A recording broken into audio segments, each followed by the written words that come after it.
拍友係乜嘢啊？係柏金遜病友。咁我哋咧，其實我哋新聞每個服務團咧會同好多商業人士合作嘅。咁其中一個環節就係由拍友去吹口琴，我哋跳中國舞做一個融合嘅表演，開唔開心啊？特別啊！咁重要係咩啊？需要大家嘅掌聲支持同鼓勵，讓多啲嘅病友或者不幸嘅人可以共同參與我哋有意義嘅活動。每人可能盡一分力做義工服務社會，係咪啊？咁所以咧，我希望多啲嘅鼓勵，多啲嘅掌聲，俾掌聲佢哋好唔好啊？咁所以我頭先講就話，有時我哋每個人都係天生我材必有用。好似我媽話我生得矮，但係個腦筋好靈活啊！但係我生得醜，但係我笑得甜，係咪啊？靚唔靚仔啊？最緊要你話靚仔我就開心啦，今晚就唔瞓唔着覺啦，係咪先？好，有請拍友車文旭老師同埋太太。我哋上個電視頭先吹咁嘅雙夫妻把交還係嘛？無奇不有嘅時候吹嗰啲音樂。嗱，今次特別啦，梁祝隨想，俾咗有冇？我交支咪俾你先。OK 就得㗎啦。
大造型未做啊！俾咗呢阿車老師有冇？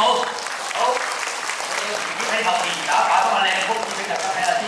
記得舉咩手？好，接張飛同埋特別位置。好啦，拍下呢個造型啦，我行下邊先。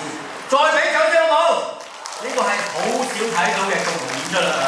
同埋大家真係好用心㗎，係嘛？